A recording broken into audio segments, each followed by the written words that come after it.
네, 여러분 안녕하십니까? 오늘 3월 19일 또 이제 수요일 저녁이 됐습니다. 이충근 TV 358회인데 오늘은 제가 그 미국 뉴욕 타임즈에 나왔던 아주 재미있는 기사, 그 기사를 한번 읽어드리는 시간으로 준비를 해봤습니다. 그 뉴욕 타임즈의 그 2년 전에 나왔던 기사입니다. 기사 제목이 땡큐 시진핑이에요. 시진핑 주석 감사합니다. 그 내용은 중국을 폭망하게 해주셔서 감사합니다. 이런 제목인데 사실 제가 미국 학자들하고 중국의 부상에 대해서 얘기하고 그럴 때 그 저런 얘기 이미 몇 번 들었습니다. 어떤 그 친구가 그 시진핑이가 중국 그 주석이기 때문에 미국이 걱정할 게 없다는 거예요. 스스로 나라를 망치고 있기 때문에 중국이 미국을 앞서는 일은 없다. 뭐 이런 식으로 얘기하는 것을 들었는데 오늘 그 뉴욕 타임즈에 나왔던 그 기사를 뭐 제가 함께 읽으면서 설명해 드리도록 하겠습니다. 저자가 브렛 스테픈스라는 기자입니다. 뭐 나이 젊은 기자예요. 1973년생이니까 뭐 지금 이제 50 간 넘은 그 젊은 사람인데 2022년 10월 18일 기사입니다. 바로 시진핑 주석이 원래 중국 국가 주석은 임기가 10년입니다. 근데 10년을 하고 임기를 아예 없앴습니다. 그래갖고 지금은 그 5년씩 10년 하는 건데 지금 시진핑이가 세 번째 5년을 지금 하고 있는 중이죠. 아마 뭐 잘 유지한다면은 임기를 없앴으니까 뭐 자기는 몇십 년 죽을 때까지 하고 싶을 겁니다. 근데 이제 두 번 마치고 그리고 세 번째 임기 시작됐던 2022년 10월 18일자로 땡큐 시진핑 해가지고 글을 썼습니다. 우리나라 어떤 유튜버가 그 뉴욕 타임즈에 난 저 기사는 저 틀렸다라고 얘기하면서 뉴욕 타임즈는 극좌파 신문이다 이렇게 얘기했는데 뉴욕 타임즈가 전체적으로 보면 좌파 신문이 맞습니다. 그렇지만은 거기에 때로는 보수적인 그 칼럼이 올라갑니다. 저 브렛 스테픈스는 애써서 분류하자면은 네오콘 쪽에 속하는 보수입니다. 네오콘 쪽에 속하는 보수인데 시진핑 때문에 중국이 미국을 앞설 일은 없게 되었다. 라고 얘기하는 아주 그런 재밌는 글입니다. 제가 본문이 뭐 그렇게 길지 않기 때문에 전체를 갖고 오고 다 이렇게 번역을 했습니다.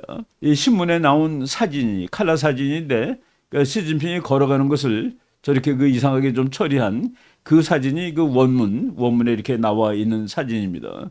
시진핑이 그 무슨 회의장을 걸어가는 그런 사진이죠. 그러니까 시진핑이 세 번째 임기를 시작했을 때 아주 상당히 그러니까 비꼬는 듯이 쓴 그런 기사인데 아주 의미심장하기 때문에 제가 번역한 부분을 읽어드리겠습니다. 시 주석님께 중국 공산당 총석이 세 번째 임기를 시작하는 것에 대해 미국의 감사와 축하를 받아주시기 바랍니다. 미국이 축하해 준다는 얘기죠. 지금은 뚜렷이 나타나 보이지는 않을 수 있지만 우리는 언젠가 당신의 통치가 미국 역사뿐만 아니라 다른 자유국가들의 역사에서도 예기치 않았던 기대하지 않았던 거대한 축복 중 하나로 인정되게 될 것을 믿습니다. 당신이 중국의 국가 주석이고 또 이렇게 임기를 없앴기 때문에 궁극적으로 자유주의 국가들이 이긴다. 그래서 축복이 될 거다. 몇 가지 외를 제외하면 10년 전 당신이 최고 지도자가 됐을 때 일반적으로 기대되었던 바는 이루어지지 않았습니다. 그때 10년 전에 중국이 한참 잘 나갈 때죠. 서양 사람들이 이제는 중국이 세계의 패권국이 되는 모양이다 라고 생각했었는데 그때 기대했던 것은 이루어지지 않았다. 당시 잘못했다는 얘기죠. 당시 서구의 많은 사람들은 중국이 세계의 지배적인 문명과 최대 경제국가로서 고대 중국의 지위로 복귀하는 것은 단지 시간 문제일 뿐이라고 결론 내렸었습니다. 이제 중국은 정말 옛날에 몇천 년 전에 중국이 세계 1등이죠. 1840년까지도 중국이 세계 1등이었습니다. 아편전 전까지. 이제 그 자리로 돌아갈 것은 분명하다라고 서양 사람들이 다 생각했었다라고 얘기를 하는 겁니다. 매년 10% 넘는 놀라운 경제 성장은 우리의 미미한 경제 발전을 초라하게 만들었습니다. 그렇죠. 미국이라든가 유럽 국가들 기껏해야 3% 하는데 중국은 10%씩 발전을 하니 그리고 통신, 은행, 소셜미디어, 부동산 뭐 다양한 부분에서 중국이 전부 업계의 선두주자가 되었다. 외국 사람들이 미국 사람들이 상하이, 홍콩, 베이징에 가서 살고 공부하고 일하기 위해서 다 몰려갔다.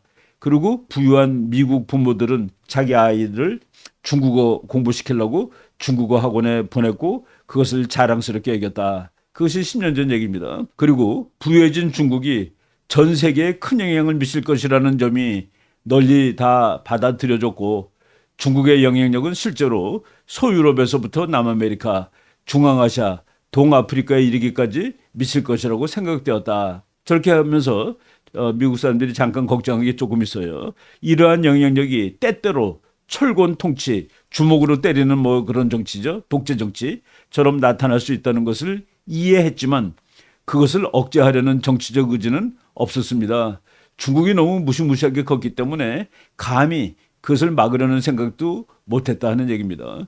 중국은 자본주의의 역동성과 권위주의의 효율성을 독특하게 결합한 모델. 많은 사람들이 그랬습니다. 중국이 자본주의에다가 중국의 그 독재 정치, 권위주의가 합쳐져서 너무나도 잘하고 있다.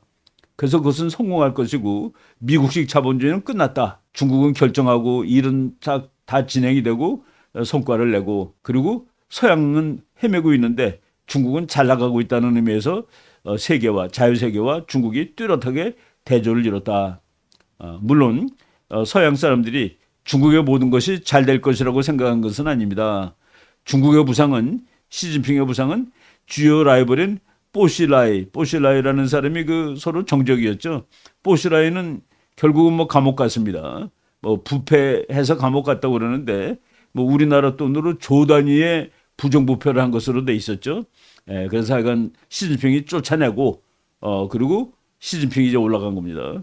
그 쿠데타의 루머도 있었죠. 그때 장기적인 도전 과제, 뭐 광범한 부패, 인구 고령화, 경제에서 국가 역할 이런 것들이 신중하게 관리를 필요로 했는데 하여간 뭐 그걸 잘 했다라고 맨 처음에 얘기하는 겁니다. 급속히 부상하는 글로벌 강대국이 불가피하게 야기하는 국제적인 반감과 저항도 신중하게 다뤄야 했습니다. 그렇죠. 어떤 나라가 급격하게 부자가 되면은 옆에 있는 나라들이 무서워합니다. 그러니까 중국 같은 인구가 14억이나 되는 나라가 1년에 10%씩 성장을 하니 옆에 있는 나라들이 어떻게 무서워하지 않겠습니까? 그런 것을 신중하게 다뤄야 했다라고 이렇게 얘기를 하는 겁니다. 그런데 시진핑은 잘할 거라고 다 기대를 했다는 거예요. 저 기자의 말에 의하면은. 왜냐하면은 시진핑이 그 중국의 문화대혁명, 모택동 때 문화대혁명이라는 게 있었는데 그때 시진핑의 가족이 정말 쓰라린 경험을 했습니다. 그렇기 때문에 독재주의, 전체주의 이런 거는 하면 안 될 것이라고 다 기대했다는 얘기죠. 그리고 부패 척결에 대한 당신의 결의는 유능한 기술 관료인 리커창을 총리로 임명하여 경제를 더욱 개방하려는 의지와 일치하는 것 같았습니다. 그렇죠. 리커창 총리는 얼마 전에 죽었는데 왜 죽었는지 지금 많은 사람들이 의심하죠. 시진핑을 비판한 후에 죽었습니다. 그런데 리커창 같이 괜찮은 사람을 경제 총리로 임명하는 걸 보니까 당신은 정말 잘할 것 같았다라고 이제 희망을 가졌다. 그리고 시진핑이 1980년대에 미국 아이오와주의 그 한 가정에서 와서 지낸 경험이 있답니다. 그래서 이 기자는 당신이 미국에 대해 어느 정도 호감을 가지고 있을지도 모른다는 희망을 품게 했습니다. 그러니까 시진핑은 이제 자기가 독재 때문에 고생을 했고 그리고 진짜 리커창 같은 괜찮은 관리를 임명하는 거 보고 그리고 미국 아이오와에 있는 그 미국 농촌일 거예요. 거기 미국 가정에 와서 또 지냈으니까 이제 민주주의도 잘 알고 그럴 거라고 생각을 했는데 그다음 얘기 보세요. 하지만 그러한 희망은 단지 실망으로 끝난 것이 아닙니다. 그 같은 희망들은 산산이 부서져 버렸습니다. 그러니까 너는 완전히 기대를 버렸다는 얘기입니다. 지금 도널드 트럼프와 조 바이든 둘이 정반대되는 사람이죠. 민주당, 공화당. 혹은 톰 코튼과 낸시 펠로시. 톰 코튼이라는 사람은 미국의 상원의원인데 아주 반중국의 그 거장입니다. 중국은 안 된다라는 사람이죠. 낸시 펠로시. 이런 사람들이 모두 견해가 같다예요. 트럼프, 바이든, 톰 코튼, 낸시 펠로시 사이에 단 하나의 공통된 의견이 있다면 그것은 바로 당신을 반드시 막아야 한다는 것입니다. 그러니까 당신이 민주주의로 안 했기 때문에 미국의 공화당, 민주당 전체가 당신을 막아야 된다고 생각하게 만들어 놓았다는 얘기입니다. 왜 그렇게 했습니까? 왜 그렇게 했습니까? 그러면서 이제 잘못했다는 얘기를 쭉 씁니다. 그래서 이제 2020년에 크리스토퍼 레이, 저 사람은 뭐 트럼프 대통령 때 FBI 국장을 잠깐 했었죠. 그리고 지금 바이든 때 4년 동안도 FBI 국장하던 사람입니다. FBI 국장은 연설에서 지금 우리는 FBI가 10시간마다 새로운 중국 관련 간첩 사건을 발표해야 하는 지점에 도달했습니다라고 언급했습니다. 하도 간첩질을 많이 해서 FBI가 10시간마다 한 건씩 뭘 발표하는데 그게 다 중국의 스파이에 관한 얘기다라고 할 정도로 중국은 미국을 이제 와서 건드렸다는 얘기죠. QI 제로 코로나 정책은 중국의 거대 도시들을 광범위하고 살 수 없는 식민지의 감옥으로 바꿔놓았습니다. QI 외교 정책은 일본이 재무장을 하도록 유도하는 것과 바이든이 대만을 위해 싸우겠다고 다짐하도록 하는데 큰 성공을 거뒀습니다. 이건 뭐냐면은 당신이 민주주의 지도자가 되고 그리고 그냥 경제 발전하면서 민주화를 이룩했으면은 옆에 나라들이 그렇게 무서워하지 않는다 이거죠. 그런데 당신이 계속 독재를 하기 때문에 그래서 일본이 재무장을 하게 했고 바이든 같이 참 유학한 사람조차도 대만을 건드리면 가만히 있지 않겠다라는 결심을 하도록 했단 말이죠. 이 모든 것이 QI 중국을 두려운 존재로 만들 수 있을지 모릅니다. 그러나 그 어느 것도 QI를 강하게 만들지는 않습니다. 독재 정권은 대개 복종을 강요할 수 있지만 충성심을 불러일으키는 데는 어려움을 겪습니다. 정치학자 조셉 나이 하버드 대학 교수죠. 그 사람은 국력을 두 가지로 봤습니다. 정말 가서 휘두를 수 있는 강제력 그리고 사람들을 이끄는 매력, 그러니까 소프트 파워라고 그랬죠. 그러니까 강제력과 사람을 끌어당길 수 있는 권력은 다릅니다. 이는 곧 귀하를 괴롭힐 수 있는 진리일 수 있습니다. 블라디미르 푸틴이 한때 막강했던 군대가 우크라이나에서 초토화되는 것처럼 말입니다. 그러니까 군대만 가지고서 이 힘만 가지고 정난한 힘만 가지고 통치를 하는 것은 아닌데 당신은 소프트 파워 대신에 강제력 이것에 호소하는 사람이다라는 그런 비판이죠. 아직은 방향을 바꿀 수 있습니다. 그렇지만은 그럴 가능성은 없어 보입니다. 단순히 늙은이들이 변화하기 어렵기 때문만은 아닙니다. 적을 많이 만들수록 더 많은 억압이 필요해집니다. 지금처럼 자신이 예스맨들에 의해 둘러싸이는 것은 일종의 안정감을 줄 수 있습니다. 시진핑 주변에 전부 예스라고 말하는 사람들만 있다라는 얘기입니다. 그렇지만은 이는 불편한 진실을 포함한 중요한 정보의 흐름에서 당신을 차단시키고 있습니다. 옆에서 안 된다는 말을 해줄 사람이 없기 때문에 결국 당신 망할 거다는 얘기입니다. 당신과 같은 중공 정권의 아킬레스건은 권력을 유지하기 위해 국민에게 거짓말을 하는 것은 결국 자신들이 자신들에게도 거짓말을 하게 만든다는 그 점이다. 전부 다 거짓말로 다 돼 있는 것이죠.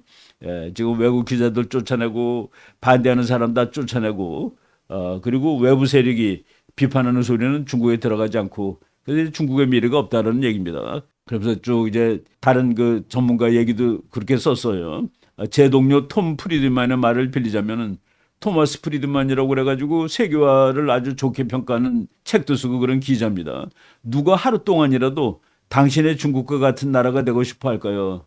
그러니까 하루 동안이라도 중국을 좋아하는 사람이 도대체 세상에 어디 있을까 하는 얘기입니다.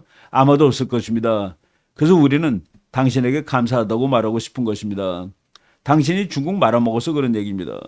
민주화되고 그럼으로써 경제 발전도 더하고 지금 우리가 이론을 하나 말씀드린다면은 맨 처음에 그 독재 국가들이 경제 발전하는 동안에 독재를 하면은 더 빨리 발전할 수 있습니다. 대한민국의 박정희 정권이라든가 뭐 그런 경우가 너무 많아요. 그런데 어느 이상 경제가 커졌을 때 그때 민주화를 해야 됩니다. 민주화를 하게 되면은 경제 성장률이 좀 내려가요.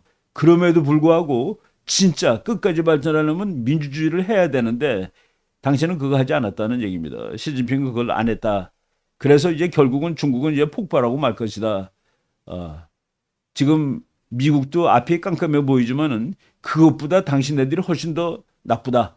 그래서 우리는 우리의 불완전한 모든 것들을 당신의 아무런 대안보다는 낫다라고 생각하고 있습니다. 지금 민주국가가 경제 발전이 약해졌어도 그것이 궁극적으로 끝까지 발전할 수 있는 조건이 되는데 당신은 그걸 안 하고 있기 때문에 결국은 자유주의 국가들한테 이길 수 없다. 중국의 부상은 이거로 끝났다라는 식으로 얘기를 하는 거죠. 그래서 저거 제 친구들도 그런데 미국인 친구들이 아이고 저 미국이 중국한테 능히 이기는 이유가 시진핑 같은 사람이 중국의 지도자가 됐기 때문에 걱정할 거 없다라고 하면서 농담 반 진담 반 하는 것을 많이 들었는데 바로 이 기자가 이렇게 노골적으로 썼습니다. 최근에 얘기 들어볼게요. 예, 그 지금 말씀드린 거가 시진핑의 실책으로 결국은 중국은 내부적으로 몰아갈 것이다 라는 것을 경고한 글입니다. 실제로 중국 경제가 파탄 상태에 이르고 있습니다. 그래서 많은 학자들이 미국이 건드리지 않아도 붕괴할 수 있다. 미국이 건드리지 않아도 붕괴할 수 있다는 것은 중국이 잘못하는 것이죠. 그런 뉴스들이 지금 막 쏟아져 나오고 있습니다. 그리고 또 이제 외부적인 요건도 나빠요. 중국의 부상을 반드시 제어하고야 말겠다는 트럼프가 백악관에 다시 복귀했다. 그리고 미국의 가장 큰 문제가 중국 때문에 야기됐다고 믿는 사람이 바로 트럼프입니다. 트럼프의 마가가 미국을 다시 위대하게죠. 그 미국을 다시 하게 만들려면은 중산층을 크게 해야 되는데 미국의 중산층이 망가진 것은 바로 중국 때문이다라고 트럼프가 믿고 있습니다.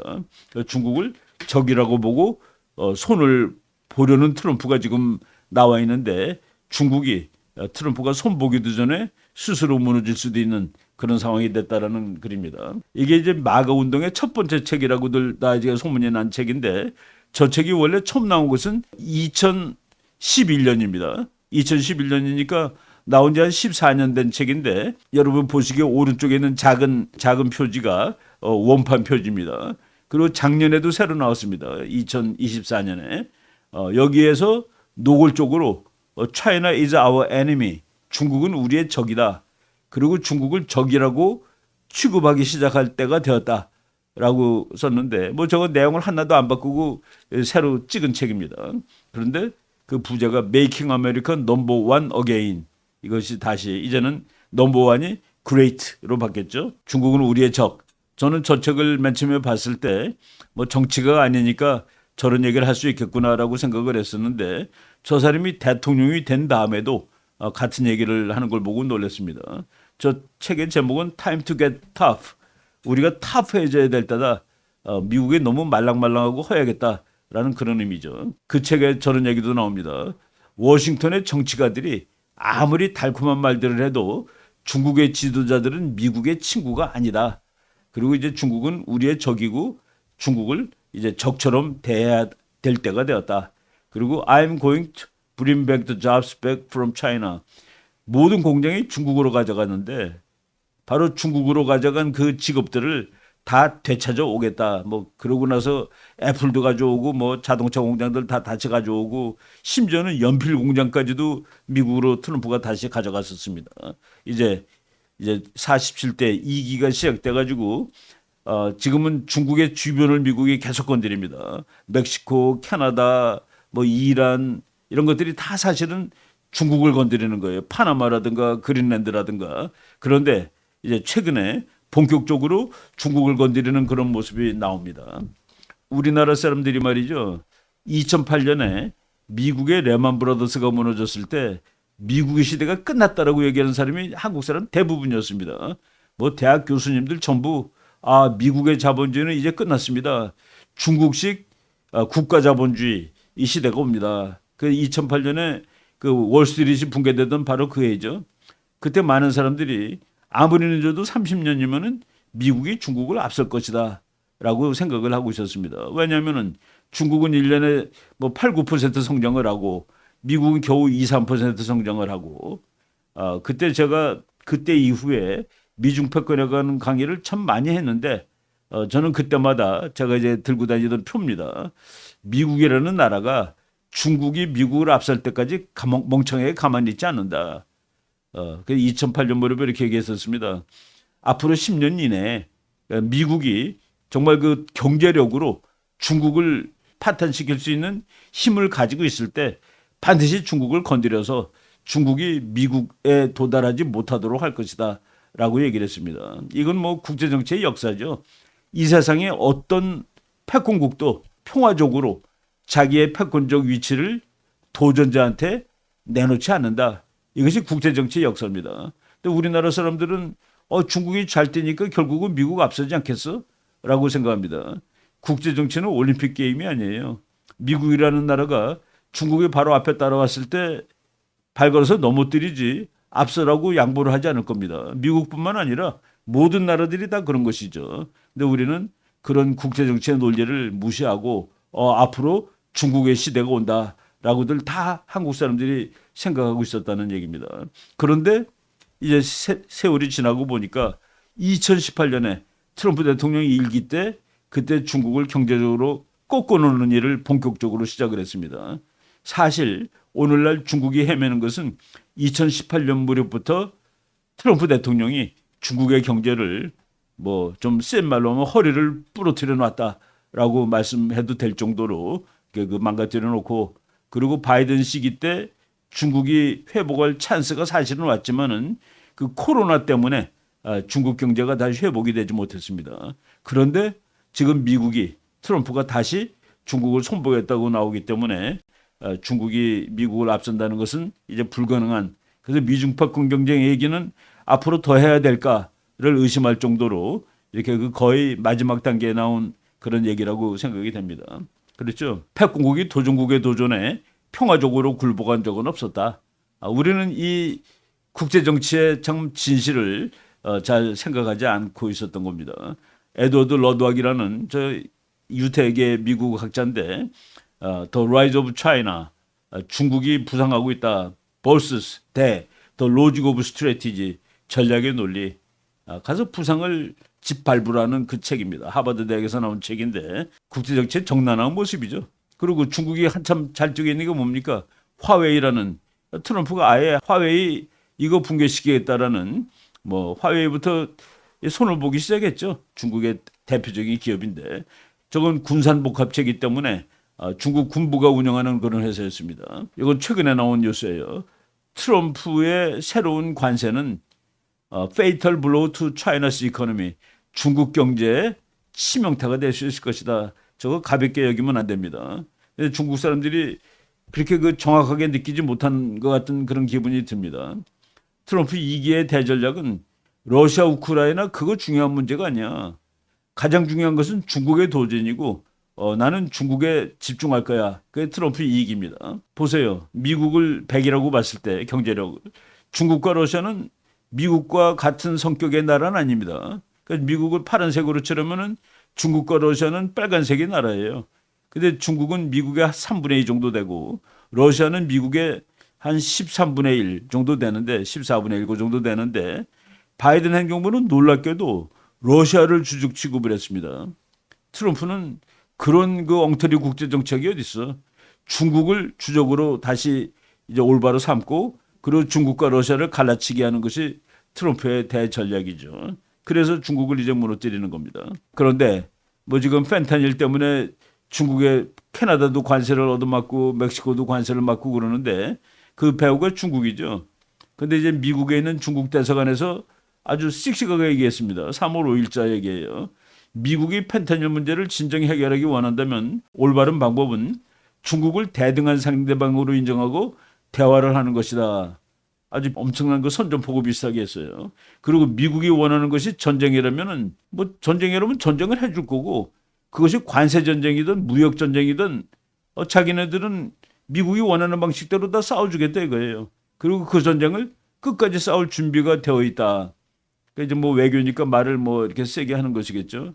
그런데 미국하고 중국은 관세전쟁 방금 얘기했듯이 중국이 집니다 하면은 왜 지는지 보겠습니다. 미국은 중국에 1년에 1,435억 달러어치를 팔아요. 조금밖에 못 팝니다. 중국은 미국에다가 4,389억 달러를 갖다 팝니다. 그러니까 미국에다가 중국이 훨씬 많이 파는 거예요. 그러니까 관세를 붙이면은 미국은 4,389억 달러의 관세를 붙일 수 있지만은 중국은 그게 3분의 1밖에 안 되는 1,435억 달러밖에 관세를 못 붙입니다. 8년 전에도 그런 적이 있었죠. 그리고 제가 이제 그 계략적으로 미국에 수출하는 그 중국 물건이 중국 경제에서 차지하는 비중, 그리고 중국에 수출하는 미국 상품이 미국 경제에서 차지하는 비중, 이것을 고려해서 생각하면은 서로 한 대씩 때렸다 쳤을 때 중국이 5배 아픈 거로 나옵니다. 그러니까 그 계산했을 때 그렇게 나온다는 얘기예요. 그러니까 같은 레벨에서 싸움할 수 없는 겁니다. 같이 한 방씩 때렸을 때 중국이 5배 아프다. 근데 어떻게 같이 싸움을 하겠다고 저러는지 알 수가 없어요. 제가 고돈창 박사 그 글을 많이 갖고 왔습니다. 고돈창 박사가 한국 문제, 중국 문제에 대해서는 거의 미국에서 1인자라고 보셔도 될 정도로 학술적으로 1인자라기보다는 아주 이 용맹하게 활동을 한다는 의미에서 제가 1인자라고 말씀드렸습니다. 저 사람이 아주 활발하게 트위터에다 지금 X죠. 거기다 글을 쓰는데 저거를 트럼프 대통령이 매일 보는 모양이에요. 그런데 지금 미국을 중국이 막 말아먹고 있다라는 식으로 중국을 아주 격렬하게 비판하는 자기 아버지는 중국 사람입니다. 장씨니까 고든창. 어머니가 미국 백인이죠. 그래가지고 혼혈 중국계 미국인인데 약간 미국의 대중국 정책에 큰 영향을 미치는 사람입니다. 아주 중국에 대해서 중국 공산당에 대해서 반대하고 또 대한민국 이번 탄핵 사태에도 아주 깊이 개입을 하고 있는 그런 변호사라고 보시면 되겠습니다. 며칠 전에 보니까 이렇게 썼더라고요. 당신이 중국 상품의 구입을 피할 때마다 중국 걸 사지 않을 때마다 당신은 평화를 선택하는 것입니다. 중국 물건을 사가지고 중국을 잘 살게 해주는 거는 전쟁을 불러오는 일이다라고 얘기하고 있어요. 그래서 저 사람이 또 엄청난 기독교도입니다. 그래서 하나님의 은총을 구할 때가 되었다. 자비를 구해야 되고 사랑을 구할 때다. 오직 하나님만이 우리를 구할 수 있습니다. 그러니까 저분은 이거 시사적인 글을 몇 개 올리고서 반드시 종교적인 글을 또 자기 이 X에다가 올리는 그런 학자입니다. 지금 트럼프 대통령이 관세 전쟁을 하는데 고돈창 박사의 말에 의하면은 그거는 트럼프가 공격하는 게 아니라 방어하는 거다라고 얘기하고 있습니다. 후시진이라는 사람이 중국의 환구시보의 편집장하고 그런 사람입니다. 저 사람은 중국의 민족주의자예요. 그 사람이 3월 4일 날 쓴 글에 뭐라고 썼냐면은 중국, 멕시코, 캐나다가 오늘 미국과 무역 전쟁을 시작했다. 어떤 나라도 세계를 상대로 하는 싸움에서 승리할 수가 없다. 미국이 지금 혼자서 세계를 상대로 싸우는데 너 미국이 진다 그런 얘기입니다. 게다가 미국은 트럼프가 자랑하는 것처럼 그렇게 힘센 나라도 아니다. 트럼프는 실패할 것이다. 라고 이게 독소를 뽑았습니다. 거기에 대해서 고돈창 박사가 이제 반응한 것이죠. 트럼프 대통령은 미국을 위해서 방어 전쟁을 치르는 것이다. 관세 전쟁을 먼저 일으킨 것은 수십 년 전에 중국이 일으킨 것이다. 무슨 말 하는 거야? 라고 하면서 이제 이 반박을 하고 있는 겁니다. 최근에 보니까 미국에서 FBI가 이제 중국 사람 뭐 한 10명 정도 지금 고발하고 이제 잡아낼 거예요. 간첩질했다는 얘기입니다. 사이버 간첩이라는 소리죠. 저 사람들 다 잡아가지고 출국시켜라 하는 그런 얘기입니다. 지금 싸움이 이제 본격적으로 시작되고 있는 것 같아요. 트럼프 2기 중국을 어떻게 할 것이냐는 그 얘기죠. 그런데 나는 중국이 미국과의 싸우면서 캐나다한테 또 관세를 엄청나게 매겼더라고요. 캐나다 상품에 뭐 100% 관세를 묻히고 자기네끼리 단결해도 모를 텐데 자기네끼리 적전, 미국을 공통의 상대로 싸우지 않고 지네들끼리 싸우는 그런 모습을 이렇게 볼 수가 있습니다.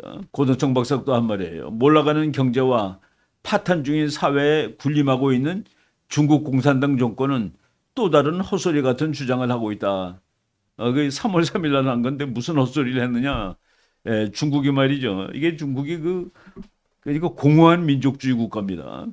과장과 허세가 너무 많은데 중국의 지질학자가 북경에 있는 지질학자가 6만 년이나 쓸 수 있는 무진장한 에너지 자원을 발견했다라고 얘기했습니다.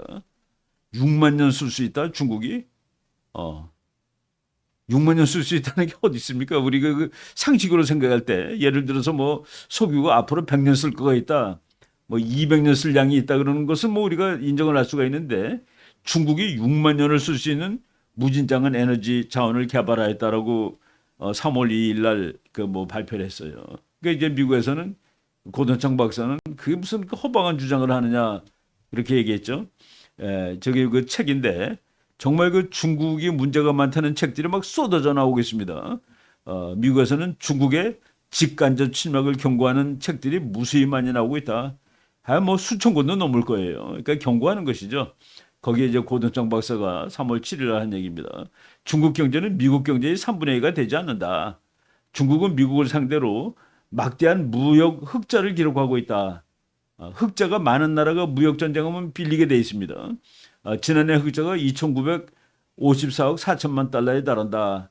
중국은 미국과의 무역 전쟁에서 거의 대응할 수단이 없다. 결연한 트럼프 대통령을 상대로는 중국은 승산이 없다라는 식으로 이렇게 얘기를 하고 있죠. 지금 재미있는 일이 벌어졌는데 지금 미국에서 말이죠. 몇 년 전에도 그런 말은 있었어요. 지금 코로나 바이러스 때문에 미국 사람 몇백만 명 죽었다.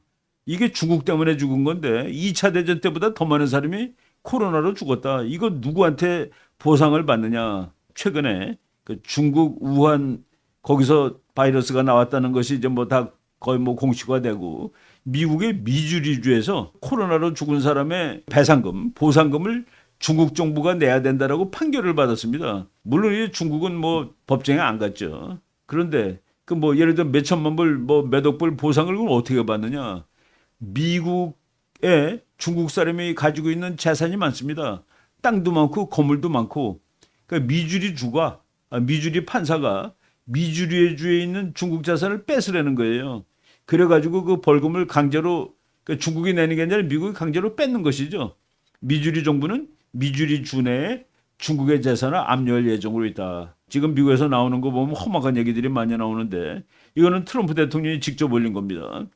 중국인들이 미국에 소유하고 있는 농토가 평수로 2억 5천만 평 정도를 중국 사람이 미국 땅을 가지고 있답니다. 대충 계산해 보면 여의도 99개 정도 된대요.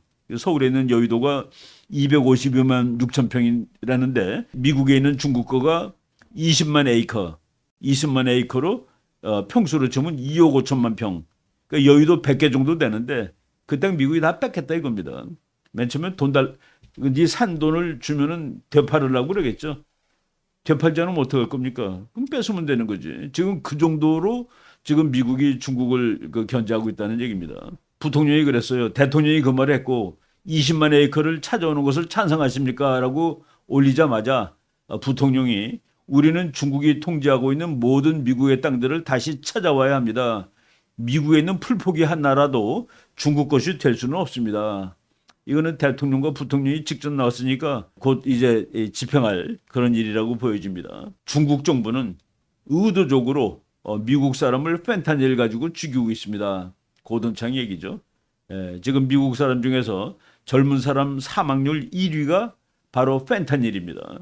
근데 중국이 그걸 만드는데 저거 뭐 제가 저 잘 아는 분한테 얘기를 들어보니까 한번 그 펜타닐 주사 맞으면 그다음엔 치료 방법이 없답니다. 그렇게 독성과 중독성이 강하기 때문에 미국의 젊은 사람들이 정말 몇십만 명씩 죽어나가고 있는데 트럼프가 왜 중국이 저걸 만드는데 저것도 이제 화학약품이래요. 뭐 아편을 기반으로 하는데 화학성분 들어가고 그걸 지금 막겠다고 싸우고 있는 것이죠. 뭐 그런 얘기들 쉬지 않고 나오는 겁니다. 그 펜타닐은 중국이 미국 사람을 죽이려고 만드는 것이다.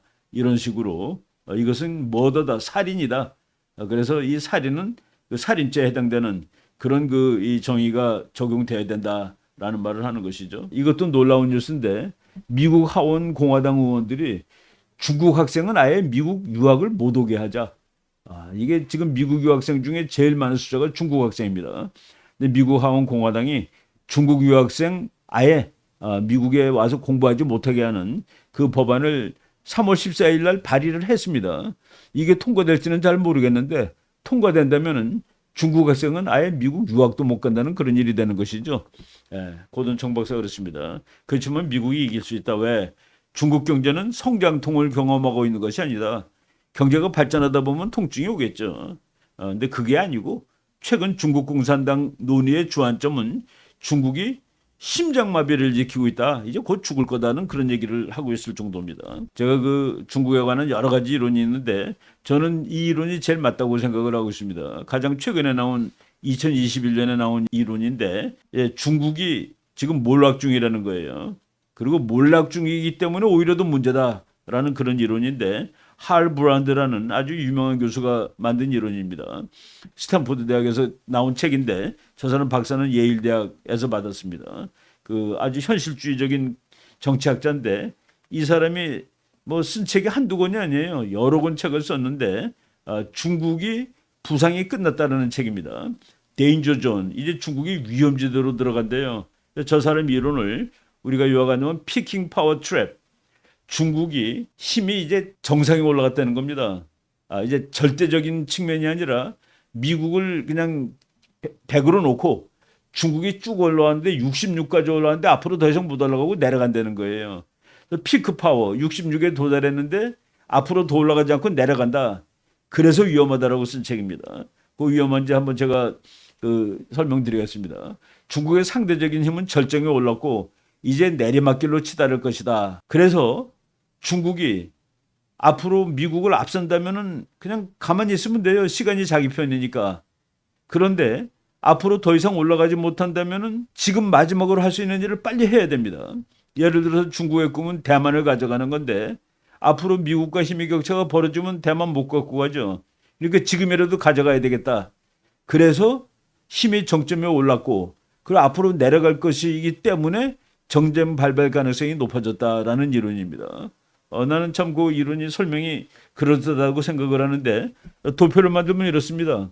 미국을 100으로 놓고 미국 일정하게 가는데 중국이 막 미국을 따라가다가 와서 이제 더 이상 성장이 멈춘 거예요. 그래서 앞으로 더 미국을 앞선다면 기다리면 되는데 시간을 이제 내려가니까 지금 뭔가를 해야 되지 않겠느냐. 지금 마음이 급하다 하는 그런 것을 보여주는 저는 도표입니다.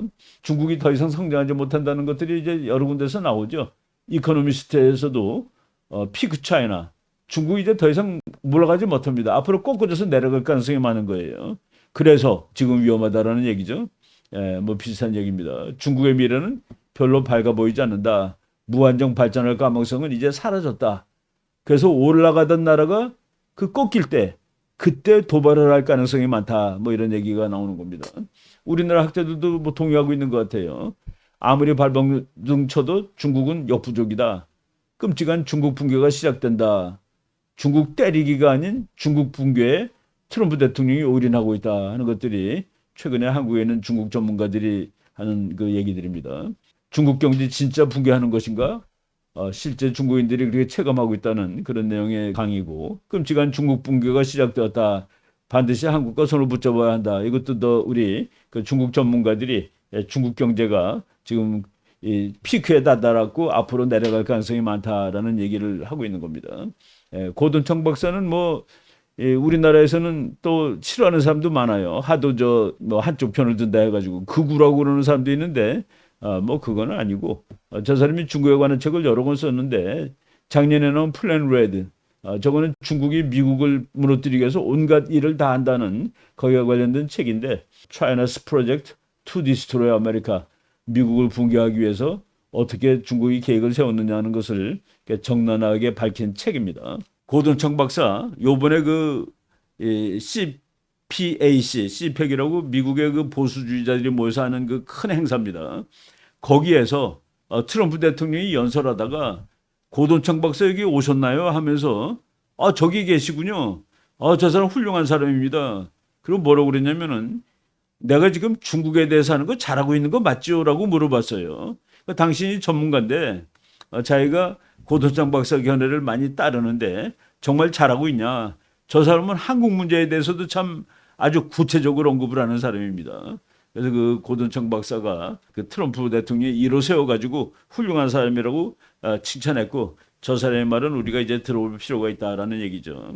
중국에서 이제 결정타가 그 며칠 있다 나올 것 같은 기분이 드는데 미국 의회에서 중국의 공산당 간부들이 돈을 얼마나 축적했는지에 대한 보고서를 의회에 제출하라고 그 미국 정보부에다 요청을 했습니다. DNI라는 데다 요청을 했는데 미국 하원 공화당 의원들이 주로 해가지고 시진핑은 돈이 얼마나 많고 또 누구는 얼마나 많고 이것을 좀 낱낱이 공개하라. 저게 나오게 되면은 그렇지 않아도 중국 사람들 경제 나빠져서 미칠 지경인데 너네들은 국민들이 이렇게 굶어 죽어 가는데 너네들은 이렇게 부정축제를 많이 했다는 것이 나오게 되면은 큰일 나겠죠.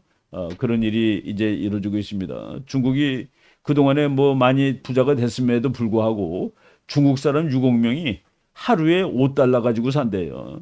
6억 명이. 그렇지만은 뭐 시진핑 같은 사람은 10년 전에 중국 국가주석 됐을 때 달러로 재산이 3억 7,600만 달러, 우리나라 돈으로 5천억이 넘었습니다. 공산당 간부만 한 사람이 어떻게 저렇게 돈이 많아요? 이런 것들이 앞으로 중국의 큰 문제가 되는데 그래서 제가 오늘 그 미국의 그 뉴욕타임즈의 기자 한 분이 그리고 또 제 친구들이 그런 얘기를 많이 했습니다. 시진핑이 잘못하기 때문에 미중 패권 경쟁에서 미국이 이기는 것이 확정되었다. 그래서 시진핑 고맙습니다라고 하는 저건 뭐 비방하는 것이죠. 그런 제목으로 한번 말씀을 드려봤습니다. 여기까지 하겠습니다. 여러분 감사합니다.